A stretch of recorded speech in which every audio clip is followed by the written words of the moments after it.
विशाल आकाश के नीचे एक बूढ़ा किसान अपने घोड़े का मार्गदर्शन करता है।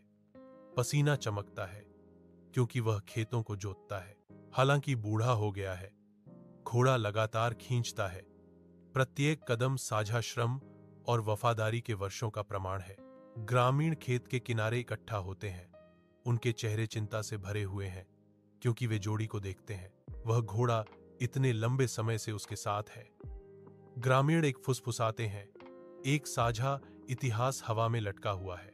यह सिर्फ एक जानवर से बढ़कर है, यह उसकी आजीविका है। ग्रामीण दो कहते हैं। उनके बीच चिंता गहरी हो रही है। दुखी ग्रामीण किसान के घर के बाहर भीड़ करते हैं।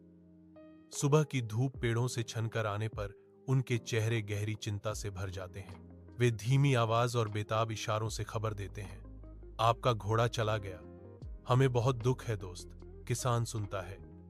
उसका मौसम से प्रभावित चेहरा स्पष्ट है, जो अंदर की उथल पुथल को कुछ भी नहीं बताता। एक शांत मुस्कान उसके होंठों को छूती है। उसके आसपास के अराजकता के बीच एक अजीब शांति। यह दुर्भाग्य है या सौभाग्य, यह तो समय ही बताएगा, वह जवाब देता है। उसकी आवाज उगते सूरज के खिलाफ एक कोमल फुसफुसाहट है। जैसे ही शाम ढलती है, लंबी छायाएं गांव के खेत में फैल जाती हैं। एक अकेला घोड़ा वापस दौड़ता है, उसके खुर धूल उड़ाते हैं। 10 जंगली घोड़े पीछे गरजते हैं। बेकाबू सुंदरता का एक लुभावनी दृश्य। ग्रामीण आश्चर्य से चकित होकर एकत्र हुए। वे जयकार करते हैं और ताली बजाते हैं। किसान पर प्रशंसा और आभार की वर्षा करते हैं। किसान मुस्कुराते हुए जानता है, खुशी हो या दुख, समय ही बताएगा। एक किसान का बेटा एक जंगली घोड़े से लड़ता है। मांसपेशियां खिंचती हैं। खुले मैदान में बेकाबू शक्ति के खिलाफ एक हताश संघर्ष। वह अपना नियंत्रण खो देता है। एक दिल दहला देने वाली गिरावट। एक भयानक दरार गूंजती है। बेटे का पैर टूटते ही वह दर्द से चीख उठता है। उसकी महत्वाकांक्षा का एक कठोर अंत। ग्रामीण इकट्ठा होते हैं। उनके चेहरे चिंता और डर से भर जाते हैं क्योंकि वे महसूस करते हैं, अब खेतों का प्रबंधन कौन करेगा। विनम्र फार्म हाउस के अंदर धूप दरारों से आती है। धूल और किसान के चिंतित चेहरे को रोशन करती है। किसान के थके हुए हाथ धीरे से अपने घायल बेटे के घावों की देखभाल करते हैं। उसकी भौहें चिंता से सिकुड़ी हुई हैं।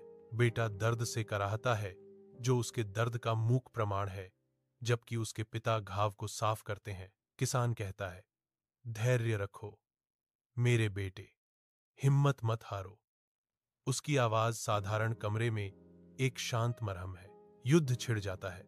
एक राजा का फरमान हर घर से एक युवक को भर्ती करने की मांग करता है। गांव खाली हो जाता है क्योंकि उसके युवा युद्ध के लिए कूच करते हैं। केवल गूंज और चिंतित चेहरे छोड़ जाते हैं।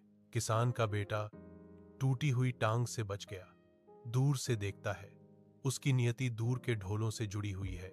ग्रामीण बधाई देते हैं, लेकिन किसान की आंखों में अनिश्चितता की छाया बनी रहती है। इस राहत पर सवाल उठाते हुए, सूर्य की निर्दयी निगाहों के नीचे एक किसान और उसका बेटा सुनहरे खेतों में काम करते हैं। उनकी आकृतियां क्षितिज के खिलाफ सिलहूट हैं। उनके माथे पर पसीना चमकता है क्योंकि वे काम करते हैं।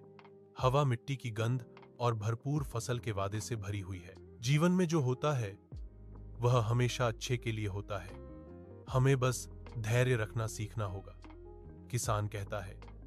उसकी आवाज दृढ़ विश्वास से गूंज रही है। बेटा सुनता है।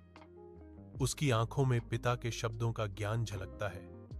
उनके बीच एक मौन समझदारी होती है।